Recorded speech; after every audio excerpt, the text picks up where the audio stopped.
Welcome. I'm David Hanson, and as a UC Alumni Council, UC Santa Cruz Alumni Council member, I'd like to welcome you to our monthly speaker series, Slugs and Steins, Lectures from UC Santa Cruz. A note early tonight, we're pleased to offer closed captioning for those who could use that.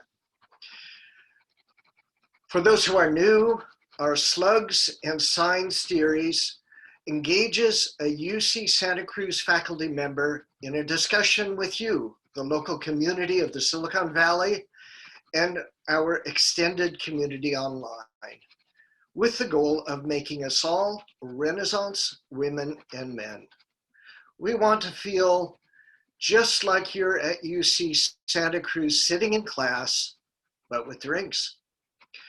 Mike, another volunteer organizer, is with me tonight. We're both alumni and spend our days in entrepreneurial companies, Silicon Valley style, also Santa Cruz. We'd like to thank our usual hosts, San Jose's Forager Tasting Room and Eatery, for 2 years of support. Let's reinforce this with a Ray Stein. May we be together there again soon in good health. Tonight, we will raise a virtual Stein with Greg O'Malley, Associate Professor of History at the University of Santa Cruz, of California, Santa Cruz. Greg received his PhD from Johns Hopkins University. His first book, Final Passages, The Intercolonial Slave Trade of British America, 1619 to 1807, received 4 awards: the Forkish Prize, the Raleigh Prize, the Owsley Prize, and the Govia Prize. This project examines a complex network for distributing enslaved Africans throughout North America and the Caribbean after their survival of the Atlantic crossing.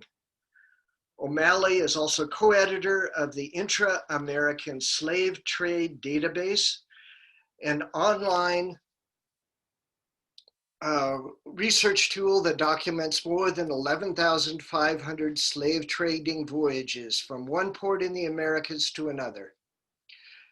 We can congratulate him recently on being awarded a 2020 digital extension grant from the American Council of Learned Societies to expand coverage of this database. The expansion will include adding data and materials on 19th century forced movement of enslaved people born in America, as well as lesson plans to help K-12 and university instructors incorporate the database into curricula. Now we're going to take your questions via Zoom Q&A box. Our speaker will be breaking up the talk into 3 sections, and at the end of each, he'll take questions for a few minutes, plus at the end, of course. You don't need to wait to submit your questions, just to enter them in the Q&A. This talk is being recorded. In a few days, you'll be able to find it on the UC Santa Cruz Arts and Lectures YouTube channel. We'll post the link in our social media channels and follow-up emails. Okay, does everybody have their Stein? Great. I've got your slug, Dr. Greg O'Malley. Great. Well, thank you very much, David, for that introduction. And thanks to Mike and Kara and Diana and Kristen and everybody involved in putting on these events. It's a real pleasure to be here with you all virtually. I'm disappointed that we're not in the pub with an actual Stein and actually sharing the space with all of you, but it's nice knowing that you all are out there. It's a privilege to be here with you all. All right, I'm gonna get my slideshow presentation up here. And share that with you all and dive right in. So I've spent most of my professional life so far researching the intercolonial slave trade. So I should probably start by explaining what I mean. You know, it's there in the title of my book and the talk, what I mean by intercolonial slave trade. I definitely don't think any of you should feel bad for never having heard of it or not necessarily knowing what I mean by intercolonial in reference to the slave trade. It's something few historians have paid attention to until recently. And in many ways, the main argument of my book and my research in general is simply that that needs to change, that we need to pay more attention to this aspect of the slave trade as an important part of that horrifying business and the forced migration that it entailed. And by intercolonial slave trade, I simply mean the slave trade between American colonies, from one colony to another, as opposed to across the Atlantic. So we could also think of this as the intra-American slave trade. Let me just contextualize that a little bit. To date, the vast majority of slave trade research has been on the transatlantic slave trade, voyages from Africa to the Americas. And over the last 50 years, we have learned an enormous amount about that. We have learned a lot about just the raw numbers, the numbers of people moved and the major routes on which they were moved. That's especially thanks to a project called the Transatlantic Slave Trade Database, which is a collaborative effort of dozens of scholars from all around the world, from many different countries, to try to document one at a time from original records, newspapers, port records, traders' accounts, things like that, to try to document one at a time every shipment that carried enslaved people across the Atlantic Ocean. And they've documented well over 30,000 such voyages. And through that, we've come to understand that something like 12.5 million people were forcibly removed from Africa and sent across the Atlantic in the slave trade. We've also learned a great deal about captives' experiences aboard those ships, the horrifying conditions, the terrible crowding, the abusive and violent control mechanisms used to prevent rebellions on those ships, the horrifying mortality. Something like 1 in 5 people who embarked on one of those voyages across the Atlantic did not survive to disembark in the Americas. Just a horrifying, horrifying business. We've also learned a lot about the cultures, the knowledge, the beliefs that enslaved people carried with them into this traffic, and how that affected their experience of the trafficking, but also the places that they settled in the Americas and the cultures they constructed or reconstructed once they landed somewhere. But for all of that great research, the focus has remained primarily on the Atlantic crossing, the infamous middle passage across the Atlantic. And the unstated assumption in a lot of that research has been that the vast majority of African captives landed in the Americas in reasonable proximity to where they ended up living and toiling under slavery. And that's kind of where my work comes into this. My intervention in the conversation in the simplest terms has been to say, actually, lots of people landed somewhere in the Americas only to be forced onto yet another ship for another long journey within the Americas. And I started this research as a graduate student. And what I actually wanted to study at that time was the cultural encounter between European settlers and forced African settlers in the colonies in North America. How these people interacted with one another, how they made sense of each other or failed to make sense of each other, how they borrowed or stole from each other's beliefs, knowledge, and ideas. But one thing that was really important to me in approaching that work was to ground it in a sophisticated sense of who the enslaved people I would be talking about were. Scholars, it seemed to me, knew a great deal about the specific European settlers in various colonies and the diverse cultures that they came from within Europe, the different religious backgrounds, the different national backgrounds, etc.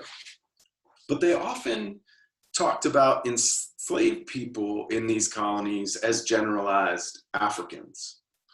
Despite Africa being an enormous continent with incredible diversity in terms of culture, language, religion, etc.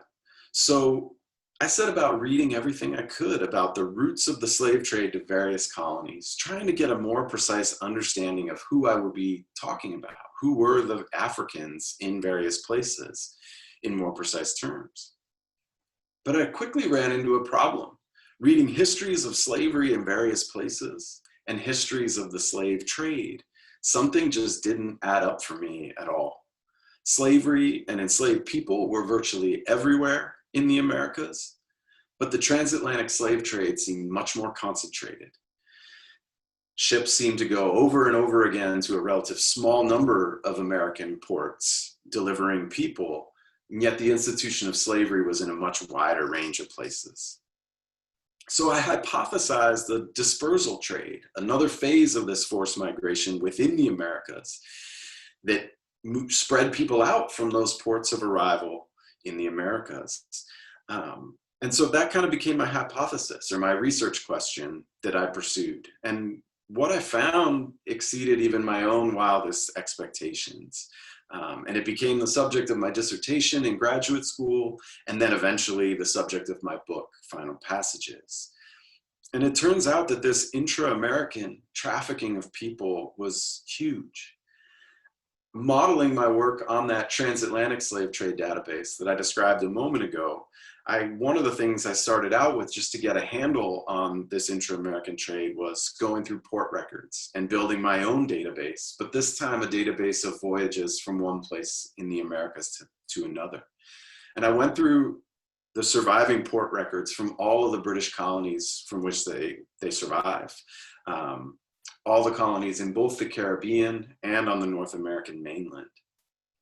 And I'll show you an example of what these look like. Not expecting you to be able to read this, but I thought it might just be interesting to see one of the documents. So this is a port ledger kept by an official assigned by the British Empire to be stationed in a colony, in this case, in the colony of Virginia. And each row in this ledger is a ship arriving in Virginia. The date it arrived, the name of the ship, who owns the ship, various information. And over towards the right-hand side of the screen, you might be able to make out a column labeled General Cargo, reporting what goods were on a ship, or in our case, people being treated as goods. And you can see the second ship here, or maybe you can't, but I'll tell you, it says that this ship carried in sundry Barbados goods and 8 slaves. So not a huge number of people, but enslaved people on board nonetheless. And after many, many, many months of this kind of research, I ended up documenting more than 7,500 such shipments that carried enslaved people.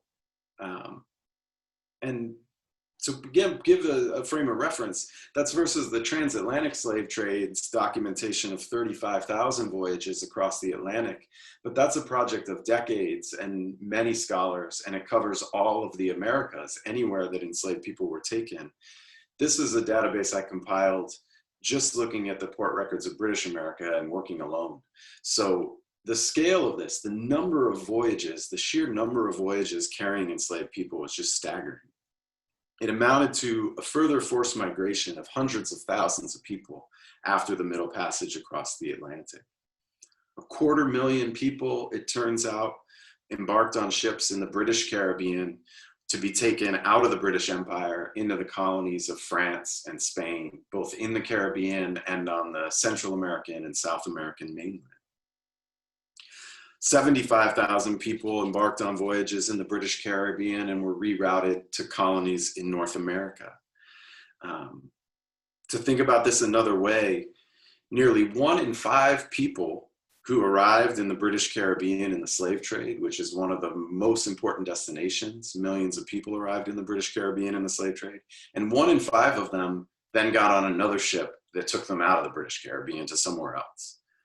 Or looking at this from a perspective closer to home, for North America, the colonies that eventually became the United States, nearly 1 in 5 of the people, enslaved people who settled in the United States forcibly, arrived indirectly, coming from the Caribbean, not coming directly from Africa.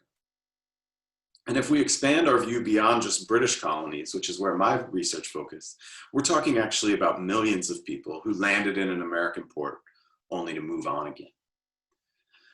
So that's just something about the scale. But actually, I'm going to stay with that previous slide for a second. Why does that matter? We already knew that some 12.5 million people were forced onto ships in ports of Western Africa for forced removal to the Americas in the slave trade. What does it really change to add an intra-American stage to this trade and migration? To understand that, I think we have to go beyond just these raw numbers that are sort of dehumanizing and impersonal, and dig into some other kinds of sources than the port records that simply counted people coming and going on ships. And in the rest of the time we have today, I'm going to try to highlight sort of three main reasons why I think this intra-American part of the slave trade is really important and adds something meaningful to the story. And the first of those is probably the simplest and also maybe the most important. And that's what it means for the captive experience. What does it mean for the people forced aboard these ships? For all that we've learned about the horrors of the Atlantic crossing for enslaved people, the crowding, the filth, the rampant illness, the terrible mortality, the scale of the intercolonial slave trade suggests that that transatlantic slave trade that we know more about was just one phase of a longer journey for many of these people. Within Africa, people endured long journeys to the coast. And then in the Americas, people endured further journeys after surviving the Middle Passage. And they often endured those very soon after surviving the Middle Passage. As one survivor of the Atlantic slave trade named Olaudah Equiano described it, he describes transitioning from one phase of the slave trade to the other. He reports in an autobiographical account that he landed in Barbados and described awaiting reshipment there to Virginia in what he called, quote, a merchant's yard, where we were all pent up together like so many sheep in a fold, end quote. And then he said that this layover lasted just, quote, a few days. I believe it could not be above a fortnight, end quote. So maybe 2 weeks at the outside, and I found lots of examples of much shorter turnarounds. Sometimes people literally getting off of one ship and being transferred in the harbor to another ship without ever setting foot on land. And because of that quick turnaround, I think it's really crucial to understand that captives embarked on this intra-American phase of the slave trade, often still reeling from the Atlantic crossing. They were sick, they were malnourished, they were dehydrated, they were traumatized. And the conditions on these intra-American vessels were equally appalling. Typically, there were fewer captives on these intra-American slave trading vessels, but the ships were also much smaller. I found one detailed description of a ship from a trader in Virginia, a man named Charles Stewart, who wrote to various trade partners in trying to buy a ship to use for trade between the Caribbean and Virginia. And he explained that his ideal vessel for this trade would have a 9-foot hold. And by that, he's referring to the depth of it, from the deck of the ship down to its lowest point. It would be 9 feet deep in the hold. And then there would be interspersed decks within that, dividing the space. So it would be 3 feet, 3 inches clear between the decks. So there'd be sort of 3 spaces subdividing this 9-foot total space.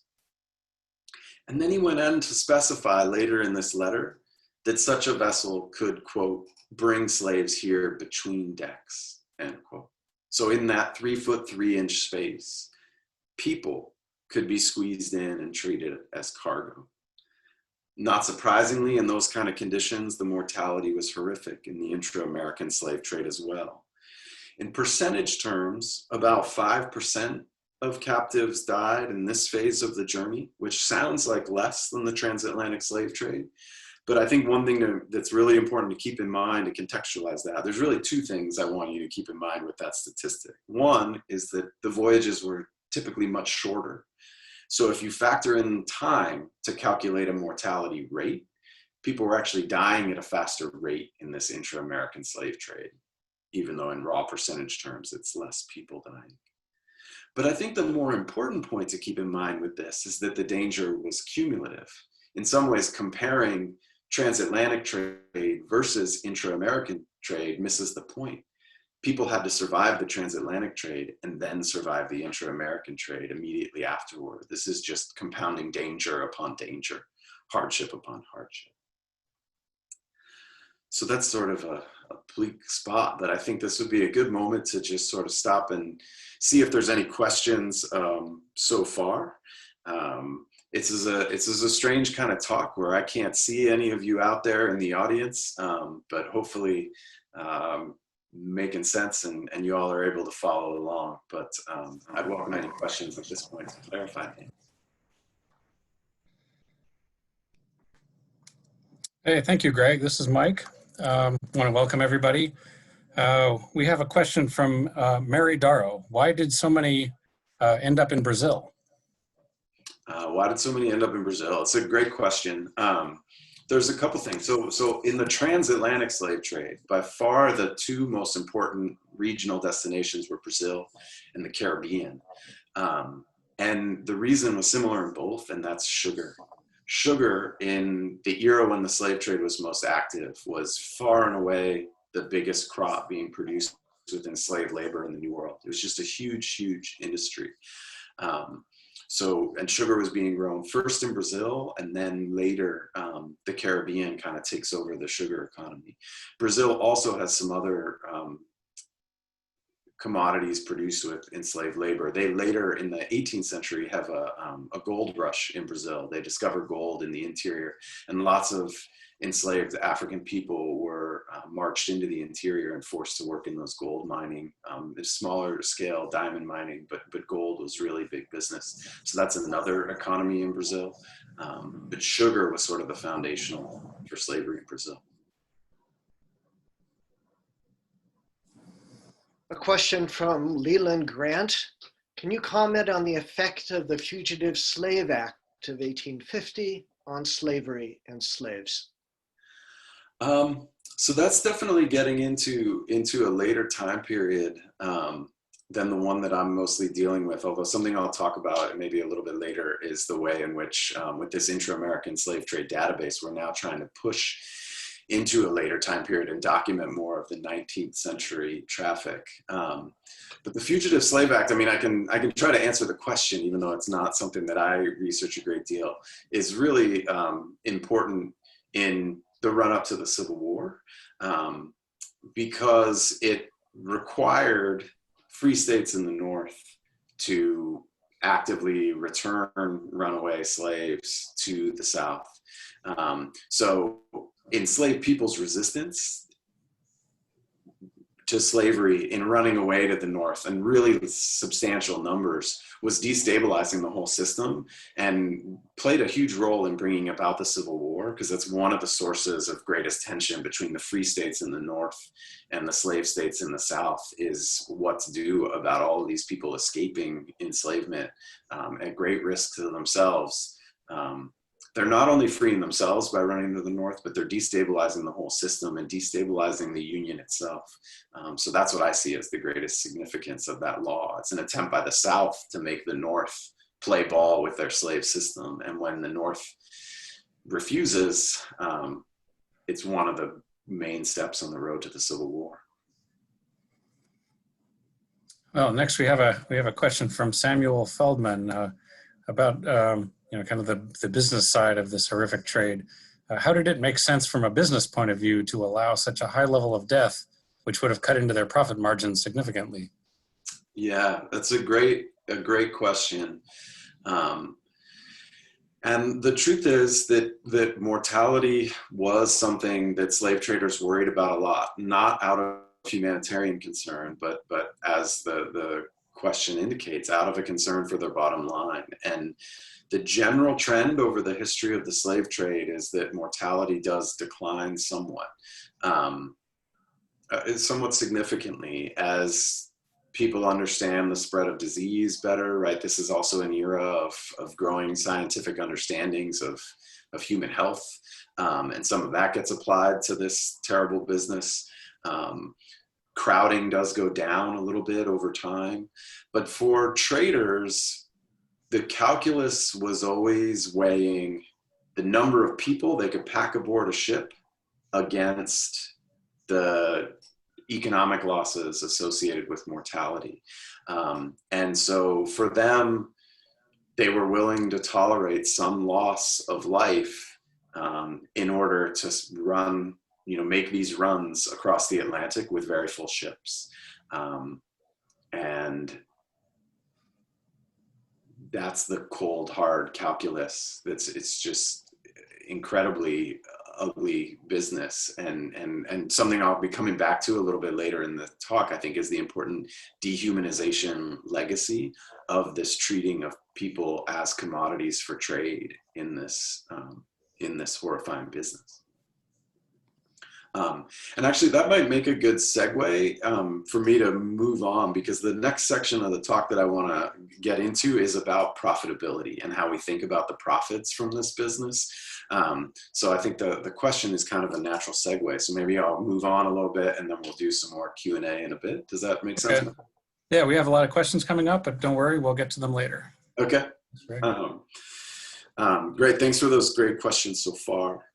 So in addition to enslaved people's experiences on these ships, another thing that I think is really important about this intra-American slave trade is what it means for thinking about the profits of the system, the profits gained at the expense of captives' freedom and their suffering. And this is a really controversial topic among historians. Historians have debated for a long, long time how profitable the slave trade was. Most notably, there's a Caribbean historian who later became the prime minister of Trinidad, a man named Eric Williams, who in the mid-20th century famously argued that the profits of the slave trade fueled British industrialization. They were funneled directly into some of those commercial enterprises of the Industrial Revolution in Britain. But economists often push back, and economic historians often push back against the Williams thesis, saying that if you look at a comparison of the prices paid for human beings in Africa and the prices received for them in the Americas, especially if you factor in the shipping costs of operating the trade, the profits were actually small compared to the overall economies of these empires. The trade was profitable for the individual traders, but not much more so than normal trades in goods. And relative to some of those trades in goods, this wasn't a huge sector of the economy. So they argued that this didn't make sense much in that way, this idea of it funding the Industrial Revolution. But the next thing I want to suggest to you is that adding in the intra-American phase of the slave trade to our understanding of profits complicates that a bit and maybe breathes a little new life into this old argument that Eric Williams made connecting slavery and industrialization. Because the profits are more extensive in the slave trade than a simplistic comparison of the price paid for a human being in Africa and the price received for her in America. There were serial rounds of buying and selling, of resale and profit taking. People weren't bought and sold just the one time. They were bought and sold serially. Successive rounds of traders took profits from trading the same individual enslaved person or the same group of captives as they moved through this network. Perhaps even more important than those multiple rounds of buying and selling, a main argument in my book is that the intercolonial phase of the slave trade very much entangled human trafficking with other commerce. These people weren't slave traders, they were traders. Sometimes they traded slaves. Where the transatlantic slave traders going from Africa to the Americas typically carried only human captives for that stage of their journey from Africa to the Americas. These slave traders within the Americas often mixed the commerce in human captives with the trading of goods. In fact, many of these traders felt that engaging in the slave trade facilitated their commerce in goods. Especially in the southern colonies, some merchants felt that participating in slave trading was vital to being a trader at all. And I'll just give you one example of this from North Carolina in 1749. There was a glut of shipping that year in ports in North Carolina. There were a bunch of ships that had delivered various kinds of goods to North Carolina, and there weren't enough crops and goods being shipped out. And so these ships were sort of stuck there empty, waiting for a cargo. So merchants in North Carolina were writing to their trade partners in other places and saying, don't send ships here with anything because you'll get stuck here with an empty ship. And that was a huge loss, business loss, to end up having to make an empty trip in this time period. So one merchant named James Murray, he's not actually the guy pictured here. I don't have a portrait of him. The guy pictured is a different, very prominent slave trader in the Americas. But James Murray in North Carolina wrote to some of his partners in the Caribbean, warning them not to ship goods to North Carolina, but then added a really interesting caveat. He wrote, quote, if necessity obliges you to come, meaning come to North Carolina, I advise you to bring, instead of rum and sugar, which were the typical goods shipped from the Caribbean to the North American mainland, instead of rum and sugar, some cheap Negroes, but not old ones. If anything brings a loading here, they will, end quote. In other words, having enslaved people to sell would bring trade partners to the table when nothing else could. The demand for labor, for forcible labor, was so intense in the colonies that often plantation owners with crops to export would only do business with people who could provide them with laborers in exchange. So in that environment, what I'm trying to suggest is really just a question.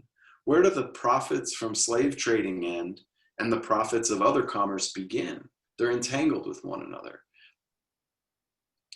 And I'm just gonna start for this next part, an animated map that's derived from that database I compiled of intra-American slave trading voyages, although it's since been enhanced with the research of other scholars as well, and that's reflected in this map. And this is just to give you some sense of the scale. We're moving forward. The counter on the upper left is moving forward 1 year at a time, and every one of those dots on the map represents a ship carrying enslaved people. The size of the dot reflects the number of people being carried. The idea of the slave trade as a sort of gateway commerce to being a trader in goods, it wasn't just individual merchants who thought about the slave trade in this way. It was whole empires that thought about it this way. And this concept of connecting the slave trade to other commerce really shaped British imperial policy in the 17th and the 18th centuries. And this actually, to me, it was one of the biggest surprises from my quantitative work, just tracking these voyages of the slave trade and the numbers of people carried. I was really surprised that the biggest branch of this slave trade turned out to be from British ports in the Caribbean to Spanish ports on both the Spanish American mainland and in the Spanish Caribbean, like Havana and Cuba. Why, I wondered, would the British supply valuable laborers to enemy colonies that were racing them to control territory in the Americas? This seemed to be giving a leg up to their competition. What I learned from government records and the correspondence of traders was that the British government supported these slave traders, taking enslaved Africans from British colonies to Spanish ones, because they believed that that could facilitate the export of British manufactured goods to those rival colonies. British imperial officials always looked for opportunities to increase their exports of manufactured goods to support that domestic economy that was trying to grow. And Spanish colonies in particular offered a really promising market for these manufactured goods. Spanish colonies were flush with silver from their big mines in Mexico and in Peru. And Spanish colonies also suffered chronic shortages of European imported goods, textiles, dishes, tools, things like that. The question for the British was how to reach that unmet Spanish-American demand for manufactured goods, because Spain actually prohibited foreign traders from trading in any of their colonies. And this is where the slave trade factored in. The slave trade held promise for exceptions to those trade barriers because of the desperation for labor in so many American colonies, including Spanish colonies. Spain granted exemptions to their trade barriers for traders who brought in enslaved people. British traders and British government officials felt like If they could get in trading slaves, they could then trade other goods on the sly or segue it into permission to trade other goods. So British policymakers in general also mistrusted foreigners trading with their colonies, but they encouraged this particular branch of the intercolonial trade that mixed slave trafficking with the trade in manufactured goods. And I'll give you an illustrative quote here. This is an imperial strategist from Britain in the 1720s explaining this connection. He wrote that from Jamaica, a trade was opened with the Spaniards and successfully carried on for Negroes and other merchandise, whereby great quantities of the manufactures of Great Britain were yearly vended. And despite the fact that the slave trade was essential for permission to access these Spanish ports, Knight went on to explain that, quote, the trade carried on for Negroes was likewise the least branch of their commerce, end quote. So slave trading was essential to get in, but they were actually doing much more business selling manufactured goods once they got access. And this wasn't a one-time thing, this was a long-term policy. I'm going to jump forward about a century to 1805, when Britain was starting to debate abolishing the slave trade. There's an anti-slavery movement by this point. They were debating in Parliament whether to do away with slavery. And one of the defenders of this, or not do away with slavery, but do away with the slave trade. And one of the defenders of the slave trade spoke in Parliament in 1805, explaining that if we abolish the slave trade, we're also going to be cutting ourselves out of other trade. And this is how he put it.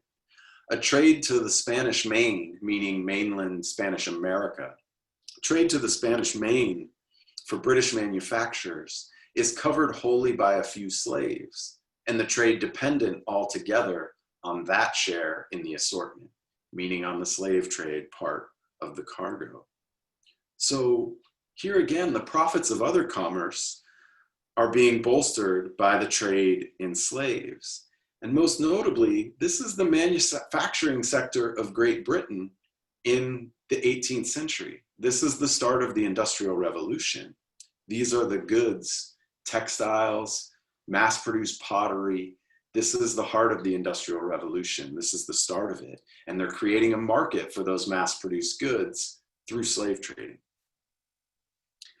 The one last thing I'll mention on this subject of profits is that the profits of slave trading extended further than we might think. And one way to think about this is to think about port towns. Some of these ports that served as hubs of the slave trade. And in a separate article that I wrote after publishing my book on this subject, I focused on the port of Charleston and tried to analyze the slave trade's importance to the local economy there. Charleston was the port in North America that saw the largest number of ships and people arrive directly from Africa in the slave trade. And from there, people were rerouted all over the place, up and down the North American coast and to places very far inland. And I try to show in that article that the slave trade was big business in Charleston, even for people who never bought and sold slaves themselves. The influx of all of these people for slave trading, and I mean that in two senses, the people who were held captive on these ships, hundreds of them at a time arriving in the ports.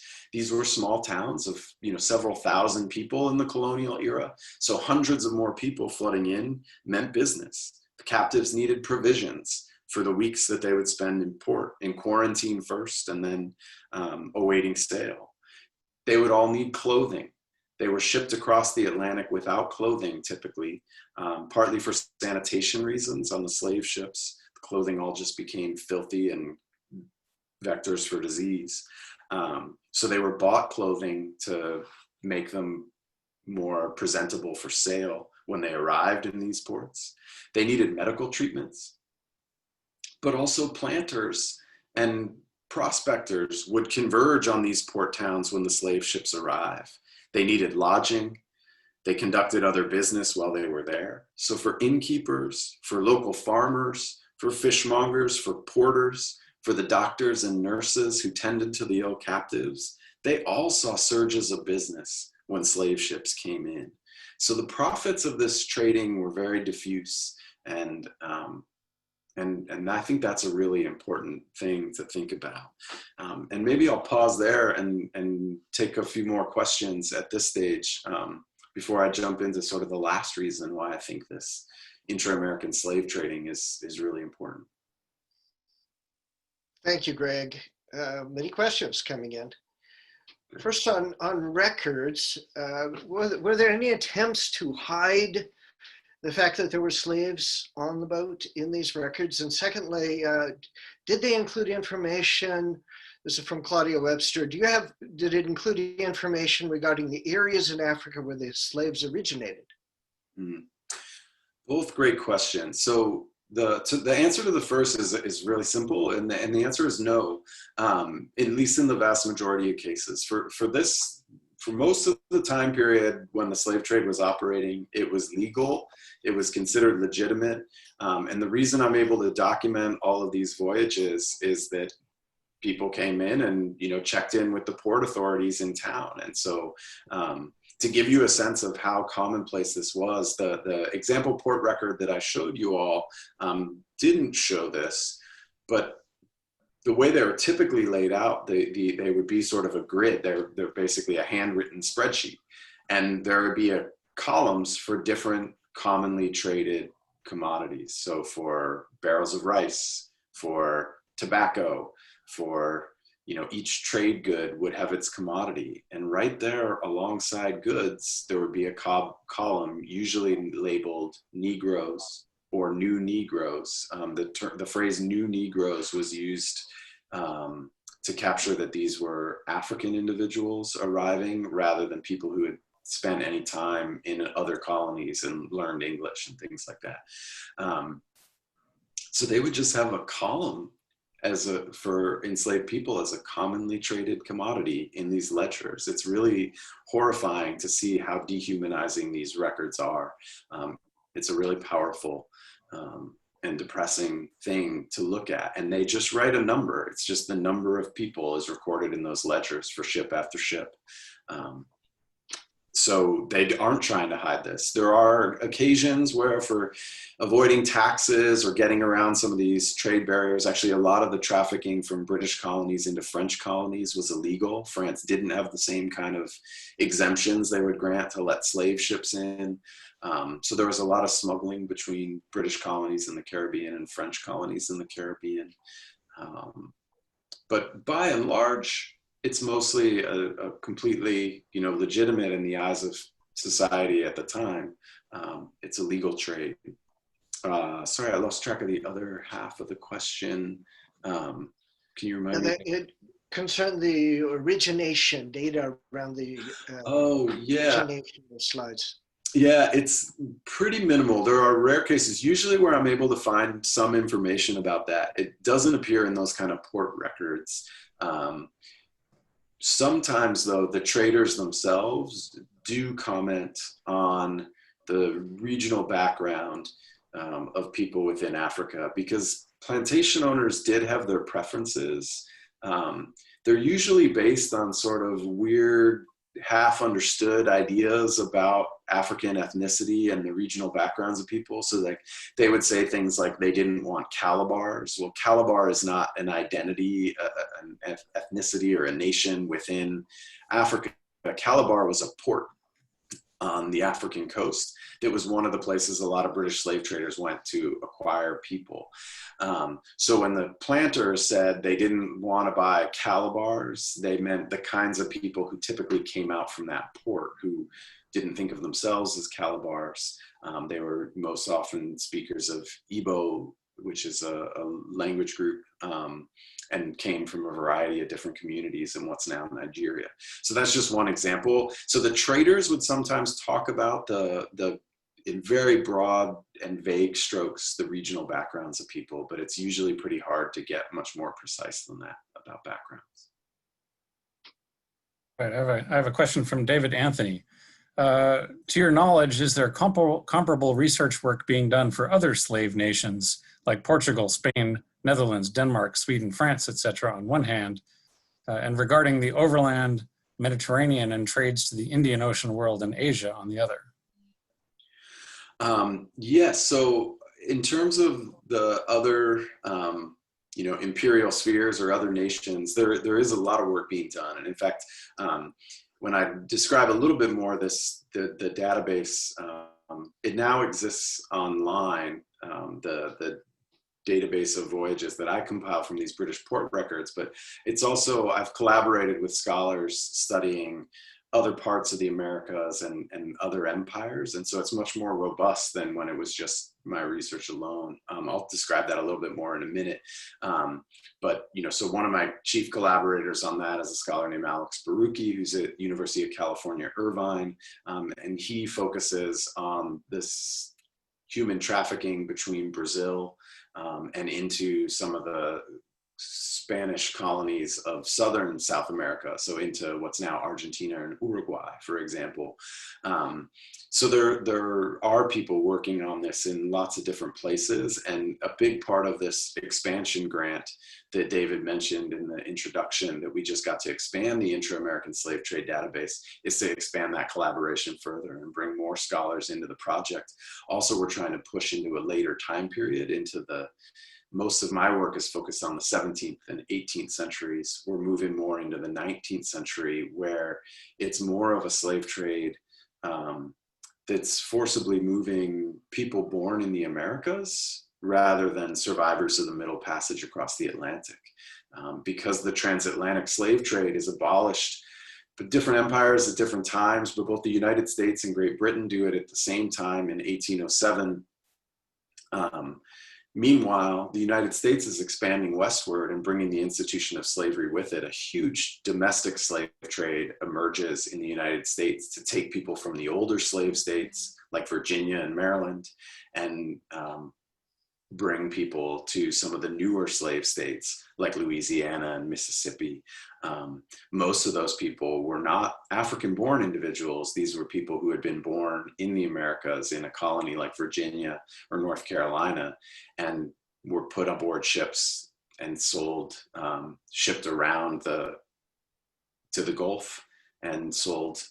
And the destruction of families through that trafficking is one of the really horrific stories there, because oftentimes people were sold away from loved ones, sort of piecemeal. A plantation owner would keep their plantation in Virginia as a going concern, but just sell off a few extra people as the population grew, people they perceived as extra. Obviously, these were not extraneous people to the communities that they were part of.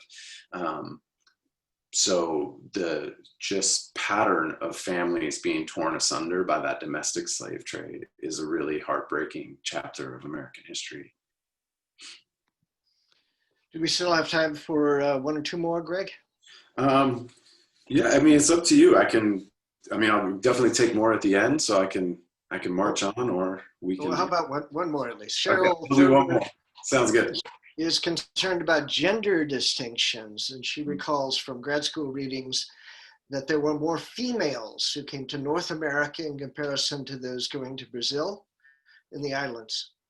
There were also perhaps survival distinctions, depending on which way they went. Sugar plantations, harder than tobacco. Sure. Yeah. Great question. So I'm very curious what the asker of this question was reading in graduate school, because there's not a lot of work as a student. There's not a lot of work on that, and that's something that I do write about a little bit. And it's something that I think is ripe for more research. So unfortunately, a lot of these port records, as I mentioned, they typically just tally a number of people in a ledger. And so it's hard to see patterns of gender in those kind of records, which are the ones where we can most systematically study the scale of the slave trade. My suspicion, my hypothesis, and this is based on more anecdotal types of sources, some of these traders talking about organizing slave trading voyages, some newspaper advertisements I've seen that will advertise, say, just arrived from, say, Antigua or Barbados in the Caribbean in a North American port, a cargo of women and girls for sale.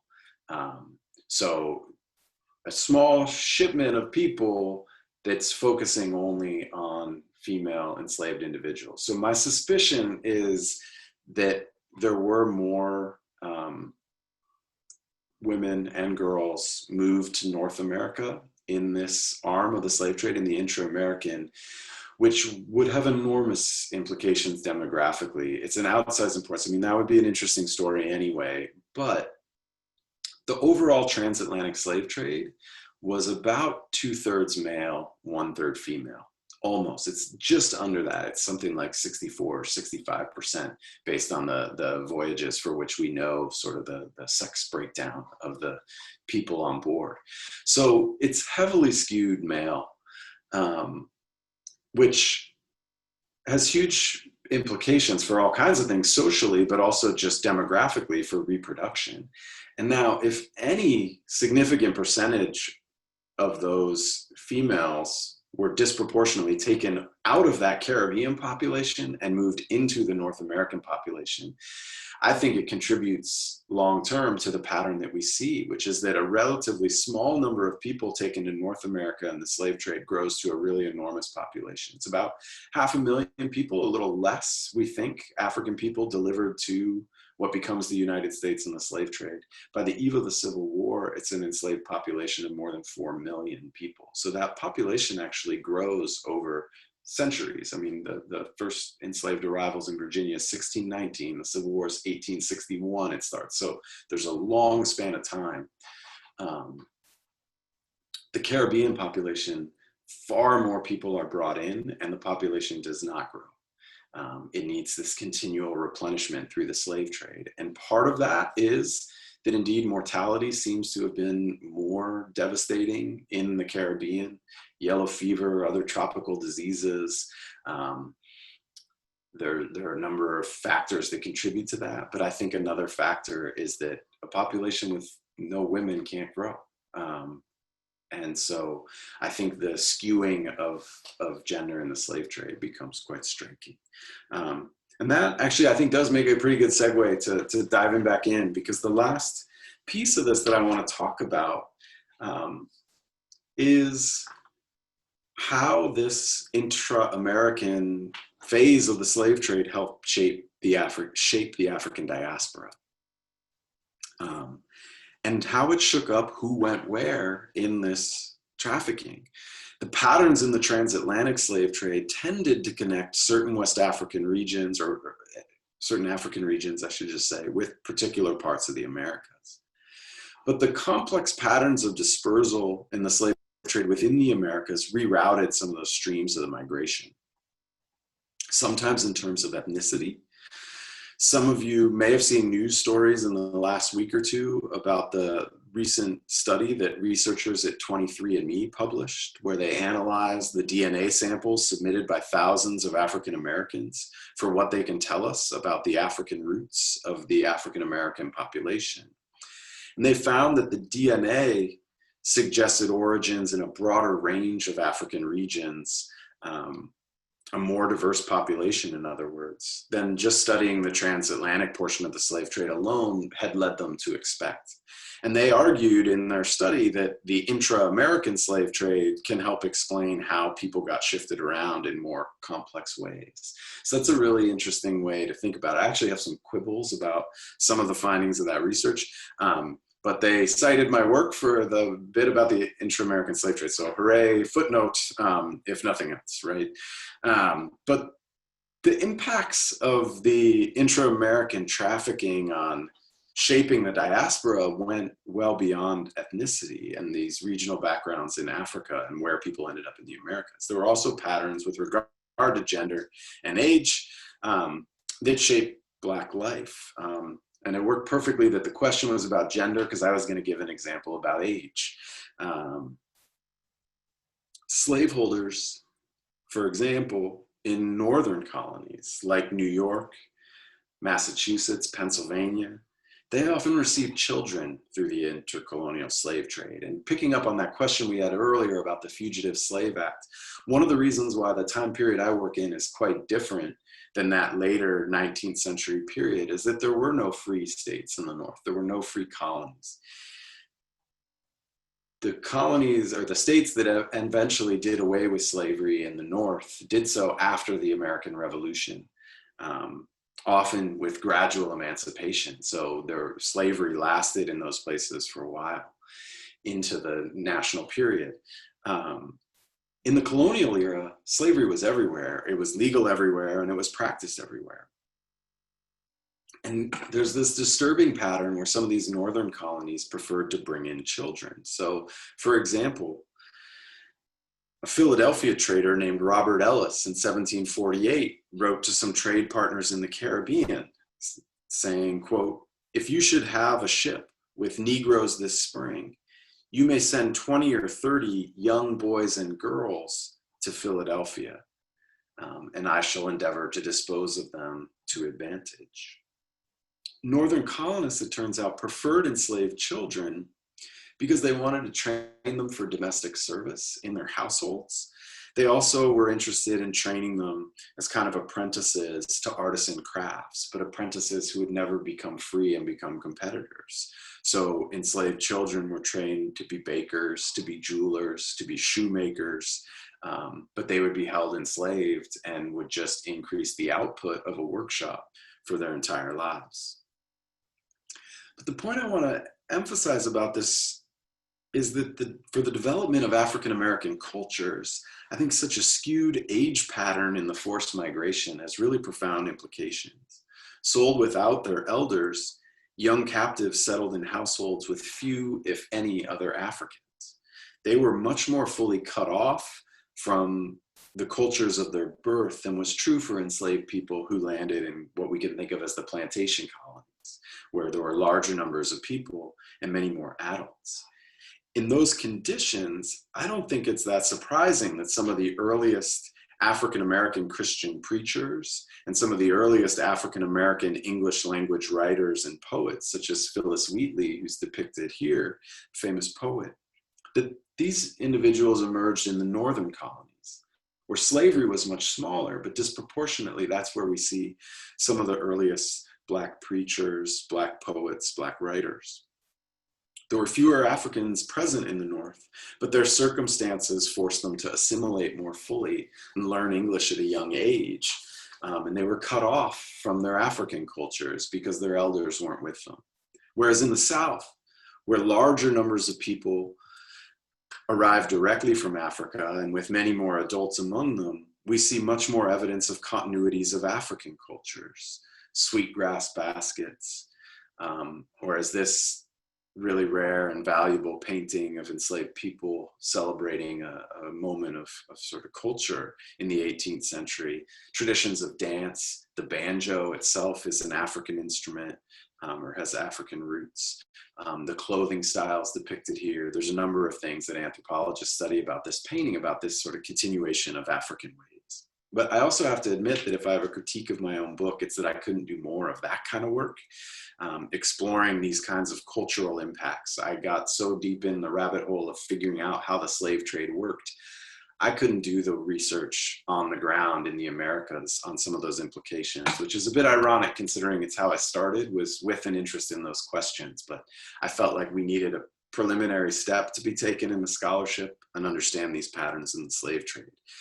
So my great hope is that other scholars will build on this foundation of understanding some of the patterns in the slave trade in more detail to inform their studies of African-American cultures in the Americas, which takes me to that other project that I've sort of hinted at, which is this database that's now online. With a major grant from the National Endowment for the Humanities a few years ago, I took that database that I had compiled of 7,600 slave trading voyages and put it online as a searchable online public resource. I also collaborated, as I mentioned, with scholars researching other parts of the Americas to add to it, bringing the number of voyages we've documented up to more than 11,500. And now we've got this additional grant that we're going to try to expand it even further. So my real hope is that this will facilitate improved research on the lives of enslaved people in the Americas and the cultures that they created, that they recreated in the Americas under slavery. So let me wrap up. In conclusion, I just want to suggest a longer term significance of all of this trading of human beings. this commodification of people was one of the sites where racism was created and became endemic to American society. These thousands and thousands of shipments, some big and some small, carrying captives to ports all across the Americas, the North, places we don't necessarily associate so much with slavery. All of these voyages brought many more people into contact with the exchange of people as property. Not just the buyers and sellers and slaves, but all kinds of people, the port officials, the dock workers, the printers and readers of advertisements for slave sales, sailors and ship captains, nurses and doctors who tended to captives. Many, many people were drawn into this commerce in people in tangential or direct ways. And in that, they confronted the treatment of people as commodities, got exposed to that, maybe inured to that. And I think this step from viewing people as commodities that one can legally trade to seeing them as something less than human or as a type of human whose life was less important was a pretty small step. So as we struggle in modern times with the ongoing problem that Black lives are not treated as if they matter by our police, by our courts, by our prisons, frankly, by us as a society, this history is really important context for understanding the depth of that problem. It has very, very deep historical roots, and we have lots of work to do to understand those roots and to uproot them. And with that, I will stop there and take a last round of questions. Thank you all for listening. Well, thank you, Greg. I'll point out this, we have 23 questions sitting in the queue. We have about 20 minutes to cover these, so we do have a good amount of time left. I'll just remind everybody you can type your questions in that Q&A box. We're going to start kind of grouping them together when we see some themes and trying to combine a few to get through this list. And I'll leave it up to you, Greg, if you want to give kind of long form answers to some of these, or okay, try to tighten them up. First question, we have a bunch of people who are asking, is there any evidence that indigenous peoples in the Americas were captured, enslaved, and then transported elsewhere in the Americas? Yeah, that's a great question. And, we'll attribute this to Ray Gustas and several others. Okay, great. Yeah, it's a great question. And the short answer is yes, there is evidence of that. One great mystery to me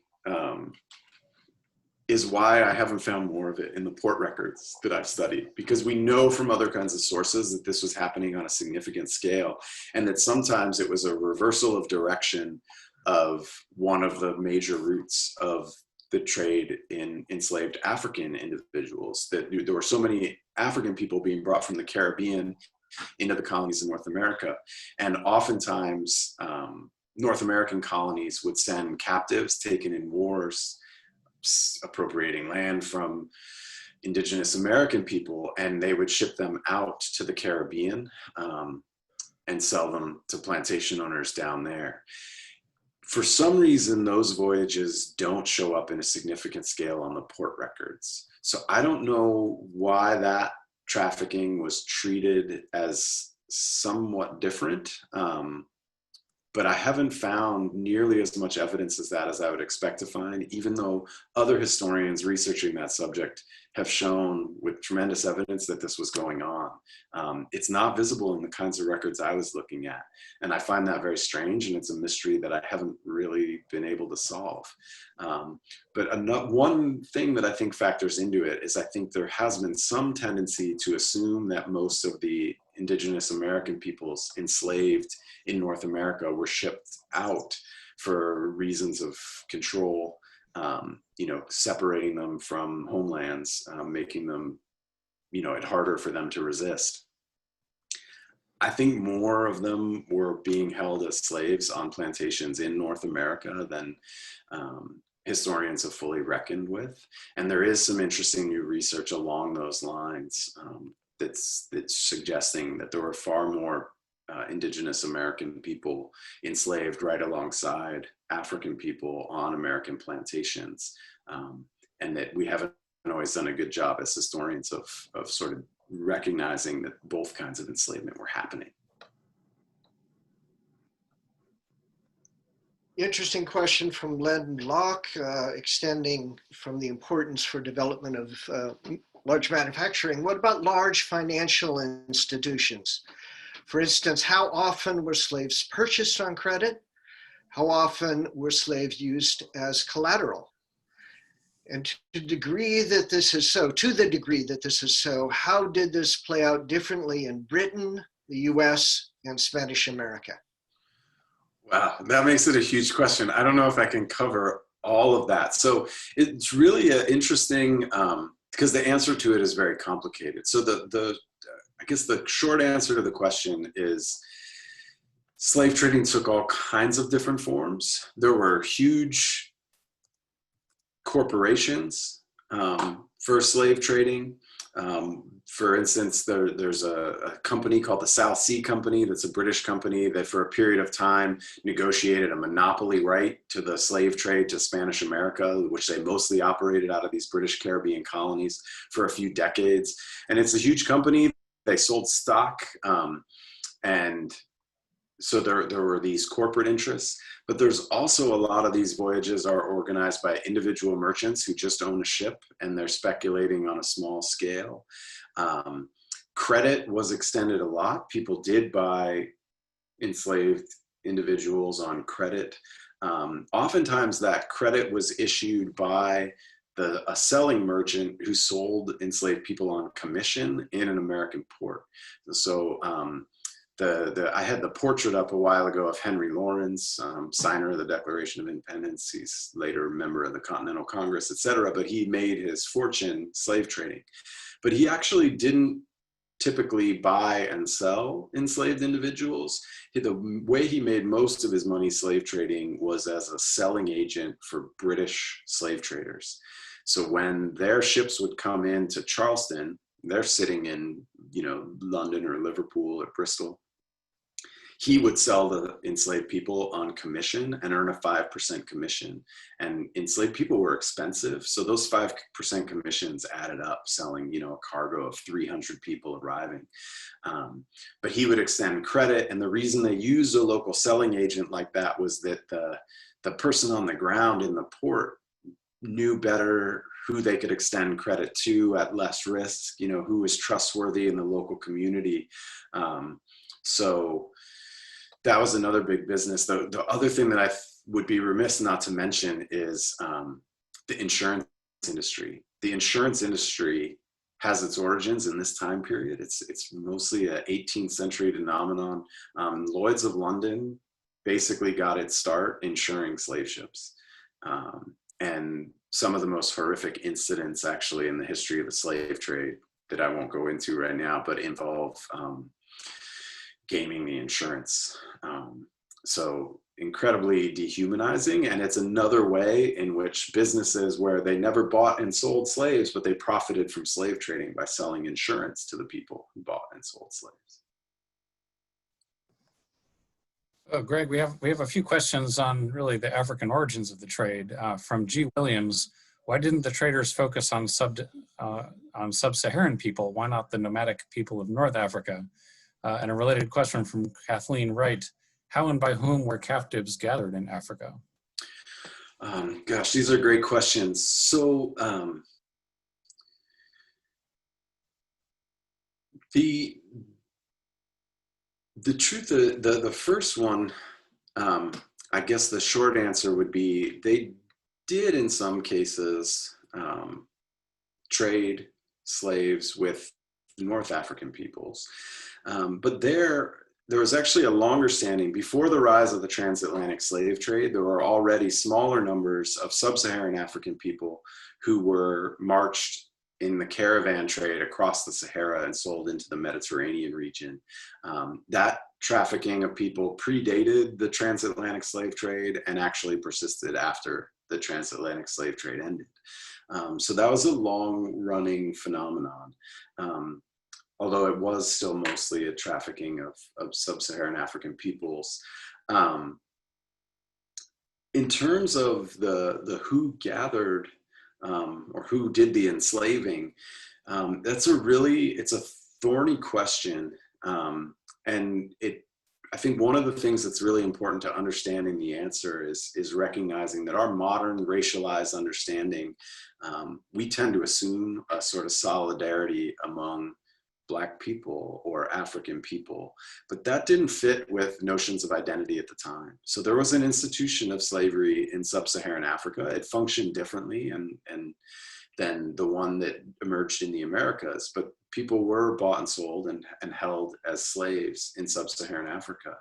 And generally it was a status for outsiders. So when two societies went to war with one another, captives taken in that war would be enslaved by people who considered them foreigners.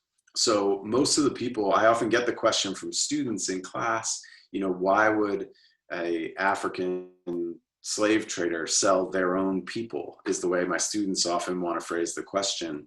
And the answer is that they're not selling their own people, but most of the trafficking, it was trade on the African coast. Europeans couldn't establish colonies in this time period very successfully at all in sub-Saharan Africa. They didn't have the sort of military or power advantage. They traded with local powers on the coast of Africa to acquire enslaved people.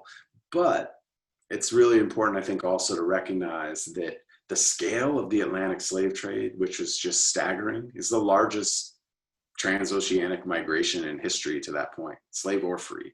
Far more Africans went across the Atlantic to the Americas than Europeans up to 1800. Far more, like 4 times as many.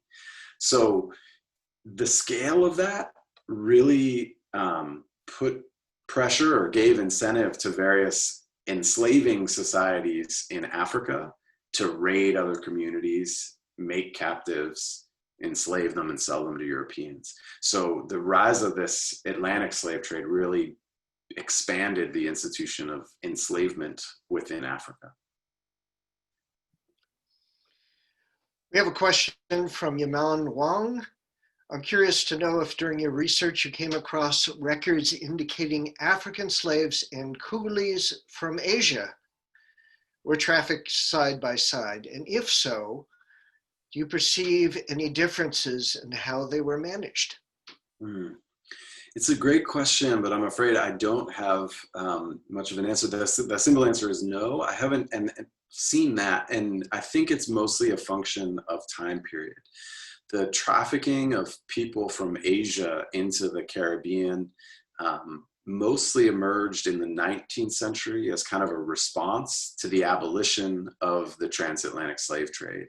So that date of 1807, where I am in my book, which is when Britain abolishes the slave trade and the United States abolishes the slave trade, it's really after that that the trafficking of people from Asia into, and they're usually classified as indentured servants or in some other category of servitude, but the parallels to slavery are very strong. That really emerges in a later time period. So I haven't seen cases of that myself.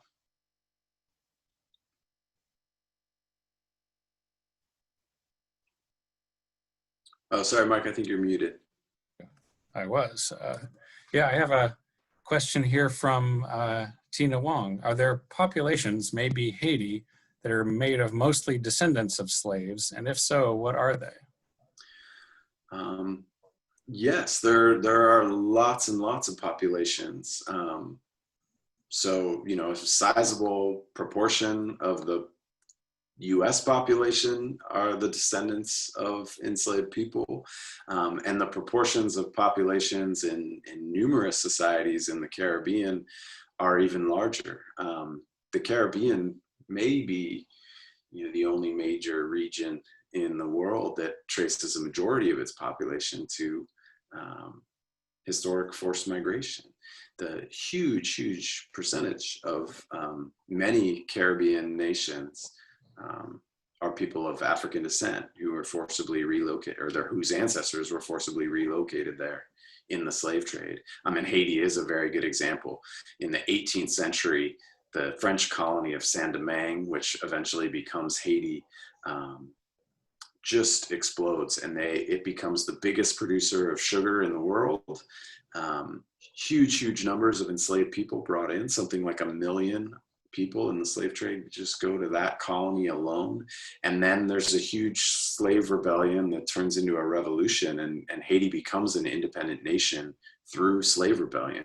It's the only case where a huge rebellion of enslaved people overthrows, they kick the French out and declare themselves an independent nation of Haiti. So you picked a very good example to ask about. So I'm going to ask a question from Ron and Cindy Seckel, but use that as an excuse to slide in one of my own. Their question: how is it that an Irish guy got interest to study this subject? They're very happy that you did. My question is, I recently was in Northern Ireland and heard, so I'd like you to confirm, that the English trained in plantation economics, first trying to do so on the Irish, failed as they escaped west, and then imported Scots to work further on plantation economics. Any truth in that? Mm-hmm. Yeah, so the Ireland and English imperialism in Ireland really was an important sort of trial run for the kinds of colonization and conquest that the English engaged in the Americas. So I think there's a really important background there. There was also forced labor of Irish and Scottish people. I don't typically use the word slave for that because I think some of what I see as the defining features of slavery were not present. And for me, what's really crucial is the buying and selling of people, holding people as property, and legally defined as such, and also the heritable nature of it. So that by law, a child born to an enslaved woman was a slave at law and the property of whoever owned the enslaved woman who gave birth to that child. That facet of the enslavement of Africans and people of African descent in the Americas, I'm not aware of cases of, say, Irish people. It's actually one of the most common questions we get at the slave trade database is, where are all the Irish slaves? And my answer is, I'm unaware of the Irish being held as slaves. Convict labor, yes. Indentured servitude, yes, but I'm not aware of these cases of people in lifelong servitude and inherited by their children. So that's kind of the distinction. And to answer the question of how I ended up studying this, I don't really know. I mean, partly it's just a fascination with history and a floundering around for, something I wanted to research because I was interested in being a historian. But I gravitated to this time period and this topic because I see racism and discrimination as the fundamental problem and paradox of American society, this push and pull between the lofty ideals of the American Revolution and all men are created equal, and some of the great things that we associate with American society through the ideals of the Revolution, and the glaring contradiction of that with slavery and racism and discrimination that's also so pervasive in our society, to me is just the fundamental problem of American life and American history. And I gravitated toward the colonial period and this because I think I was looking for origins for that. The note I ended on about needing to understand the roots if we're going to uproot it, I think that's what drew me to this study in the first place. Well, we have a couple of questions about maybe the rise of anti-slavery questions. We have a question from Jill about whether there were anti-slavery laws, over this long 400-year period, and a question from let me find it. A question from G. Williams. Have you seen any evidence of anti-slavery efforts in slave trading countries? Yeah, so it's a great question. So tons of evidence of anti-slavery activities among enslaved people. And I think we sometimes don't conceive of those enough as historians and the public as anti-slavery activities. But enslaved people resisted their enslavement at every turn. And I think first and foremost, we have to recognize that. There are uprisings and rebellions in all phases of this horrible, business and institution, and the slave ships are no exception. So many of you may remember the Steven Spielberg movie Amistad. The Amistad is a real slave trade voyage that occurred, and there was an uprising aboard the ship. It ended up the enslaved people took control of the ship, but didn't know how to operate it. They sort of drift somewhat aimlessly and end up being captured by the US Navy and brought in, but it's a Spanish-owned ship. And it touches off, this is in the 1830s, it touches off a court case that goes all the way to the Supreme Court over what to do with the enslaved people on this ship. Do we try them as mutineers? Do we free them as people wrongfully held in slavery? The slave trade at that point was illegal, international slave trade in the United States. The movie depicts that as a transatlantic slave trading voyage. It actually wasn't. It was an intra-American slave trading voyage, the Amistad. So that's the relevance to my research there. So there's that kind of resistance to enslavement and the slave trade. Organized anti-slavery activities among people of European descent, it's sort of interesting. There's occasional voices in the wilderness speaking out against slavery in earlier time periods, but there's not much of any kind of organized agitation against slavery in the slave trade until pretty late in the day. It's around the era of the American Revolution. In the 1750s, you get some of the first sort of public organizing against it, mostly among Quakers, among the Protestant Christian sect of the Quakers in both England and in, mostly they were in Pennsylvania. But then by the time of the Revolution, it's starting to become broader murmurings of dissent against this. And it's in the aftermath of the American Revolution that we see some of the northern states pass laws doing away with slavery in their own territory. So that's very much an organized effort. It's also in the immediate aftermath of the Revolutionary War that in Britain, a very organized abolition movement emerges that's very powerful. And they enact some reforms of the slave trade, reducing crowding on ships, and they just keep chipping away at it. So the first meetings of any anti-slavery organizations are in the 1780s in the UK, and by 1807 they completely abolished the slave trade. So it happens quite quickly. It emerged from the time the agitation emerges. They have fairly rapid progress to undermining this institution. The largest slave trading empire in the world does a U-turn and does away with slavery. So that kind of agitation, and there's a number, they do petition drives, which are a completely novel thing. They invent some new strategies for social agitation for the movement against slavery. It's really an interesting story. And they pay a lot of attention to enslaved people's resistance. And that's one of the reasons I think that's so important. Both of these groups are paying attention to each other. Enslaved people become more unruly when they learn about agitation against slavery in these empires among free populations. And abolitionists got more active when they read about or learned about enslaved people resisting their own enslavement. So they're sort of mutually reinforcing efforts. This has been wonderful. I think we're coming towards the end of the questions, but maybe one more. What are some of the big current debates in your line of research?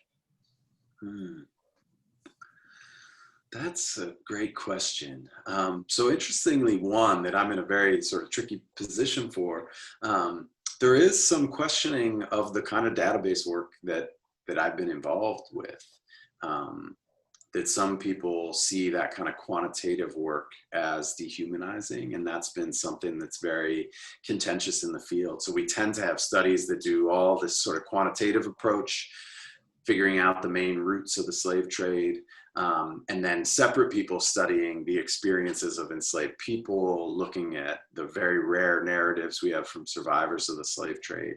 And one of the things that's been a really conscious goal for me in my own research is actually trying to bridge that divide within the field. To do both in one study, to use the quantitative tools, because I think they're very important for having a sense of scale, for understanding some of the big and broad patterns, but to not lose track of the human element in all of this, and to bring it down to a human scale, and to quote Equiano's narrative about his firsthand experience of moving through the slave trade. And so that's been a very interesting debate. Another one that's really interesting is a debate over the knowledge that enslaved African people brought with them through the slave trade, and how much that shaped American societies. And in particular, so a lot of the southern, South Carolina and Georgia in particular, were big rice producers in the colonial period. Cotton comes in later. Cotton is really more of a 19th century story. And so rice was the driver of the Deep South slave economy in the colonial period. And there's a huge debate over whether African knowledge was crucial to that rice economy. There are rice growing regions in Western Africa, and large numbers of people came out of that region and were settled on these plantations. And rice is not a major crop grown in Europe in this time period. And so there's sort of some speculative arguments about the importance of African knowledge, systems of flooding and draining fields and stuff. Rice is a complicated crop. And then there are other historians who think that that's totally bogus. So that's a huge and interesting debate in the field as well. Well, thank you so much, Greg. I wish we could get to everybody's questions. They're still coming in faster than we can answer them. And unfortunately, we're about out of time. But it shows this topic has really struck a nerve, and it's really of interest to everybody. So we're really grateful for having you here, Greg. And thanks everybody so much. Thanks everyone for your questions. Yeah. Before you go, Mike, we're going to take the opportunity to invite Greg back. He's writing a new book more at the single human level, a story from one person and that person's experience in slavery. So he will be back. Oh, we'll get another chance, and hopefully we'll be in person by then. We can give him a real Stein. We do like to, one thing we like to do is to, give our faculty an opportunity to, if there's a cause that they support, or if there's a way we can support their research. Do you have any asks tonight, Greg? I do, and thank you for asking. So this online slave trade database project, it's a huge collaborative effort across multiple universities and lots of researchers from all around the world contributing to it. And it's also a widely used resource. If you've ever watched Finding Your Roots with Henry Louis Gates Jr. on PBS, they often refer to the slave trade database to try to trace people's family origins back into this time period. And we get tons of traffic on the website, and it costs us a lot to keep it running. So we do accept donations to support the building and refining of the slave trade database. And it's both the transatlantic slave trade database and the intra-American database that I work on. We added the intra-American database to the website of that transatlantic slave trade database that's much older. And that project is housed at Emory University. They host the website. So if people follow the donation link, it will take them actually there, but you're not donating to Emory University, you'd actually be donating to this collaborative project of scholars who make all this data freely available. Anyone can go online and search the database. I'm still seeing your acknowledgement slide. Are you putting that up, or we can put that in the chat box? Oh yeah, sorry. I thought somebody else had that for the chat box. Yeah, I can get out of my slides and find the link, or if somebody else has it handy. Yeah, you can put that up while I'm talking, and we'll put that in the chat box, and we'll also get it out in our emails and thank yous. So why doesn't everybody just join me in giving our appreciation for Greg's talk tonight? You can still add comments in the Q&A box. Thank him for being here. Also, a big round of thanks to the UCSC staff from alumni and the special events offices who set this up. Thanks, Cara, Diana, Paulina, Kristen, and everybody else who's been involved. Our next event is Monday, September 14th, and it's featuring Dr. Chris Benner, the Dorothy E. Everett Chair in Global Information and Social Entrepreneurship. And he's also director of the Everett Program for Technology and Social Change and a professor of environmental studies and sociology at the University of California, Santa Cruz. His work is rooted in an urban political ecology approach. His research examines the relationships between technological change, urban and regional development, and structures of economic opportunity. Stay tuned for the title announcement for his talk. We'll get that up soon, as soon as we confirm. There's some other UCSC events you might be interested in. We're going to put some links in the chat box. On August 27th, there's a crawl lecture on applying UCSC's nanopore lab on a chip technology to hunt for COVID cheaply, accurately, and rapidly. And a huge win for us. On September 22nd, we want to welcome Margaret Atwood live speaking to us. It's part of the Deep Read series. She'll be in conversation with alumna Kate Schatz, who is a Stevenson 2001 grad from creative writing.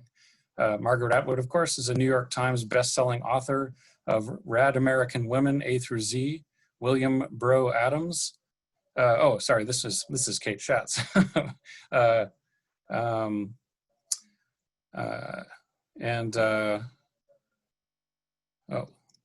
I think I'll skip the rest of those attributes. Looks like several people. Anyway, you can find these on calendar.ucsc.edu. We're also going to chat the links out on our chat and send those out in our thank you emails. So thank you for joining us, and please come back on September 14th for our next virtual event. Thank you, everybody, and goodbye.